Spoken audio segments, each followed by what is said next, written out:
All right, I'm just heading back from the property with the whole issue that I just came from.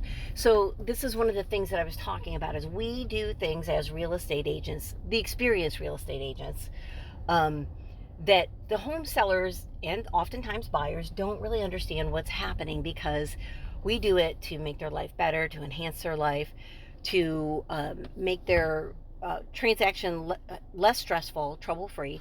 And like for example, today this home is under contract. I go over to this property. I my whole purpose of going over there is it's vacant right now. The owners are up north, and when owners are up north, anything can happen if nobody's been in the property for a couple weeks.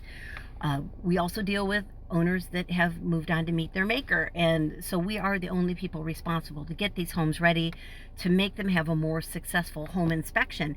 That includes going in, plugging or flipping the breaker for the hot water, or the water heater that makes the water hot to go through the house. Those are turned off usually because the water is turned off. So we're turning on the water, turning on the water heater, running the hot water to exhaust the tank so that that sulfury caca smell is gone, in case the buyers are at their home inspection, they don't think there's something wrong and the house smells really badly. We do other things, make sure not just that the air condition will kick on, but also that it's not a blank screen, because if it's a blank screen, it means that the drain line is full of algae and it shuts it down, and then to call an air conditioned person. So we're doing all these little things in the background, including putting on the ice maker, dumping the ice, making sure there's fresh ice, and that it'll dump during the home inspection. Otherwise, it'll be on the report and it'll state that the ice maker did not work. And then people think, oh my gosh, we need a $118,000 credit because the ice maker doesn't work. So there's tons of stuff that we do before the home inspection to make the home inspection go smoothly. Because if we didn't do it, these things would all show up, adding to whatever else could be on the report, and it just makes it look way worse than it is.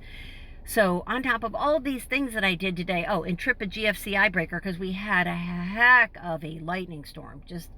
It was remarkable that some of the GFCIs were popped. So I went through and checked on all of those, looked for water stains on the ceiling, called the home seller and asked a couple of questions about some other things. Also, there's a car in the garage, so we have to move the car out of the garage so that the home inspector can get in the attic port. Sometimes the home seller has taken the keys up north with them, so they've got to FedEx them back, or we got to find a way to get it from a neighbor. There are all these little things that are just common, and then the intricacies of the home that the seller might have done one thing or another. So these are just the things that are happening a couple days before a home inspection so that it goes really smoothly. On top of that, when I went into the house today to do all these things, some real estate agent had allowed their home buyers to use the bathroom in the worst possible fashion, so that there was a whole bunch of nastiness in there. So I don't get hazard pay for this stuff. It was awful.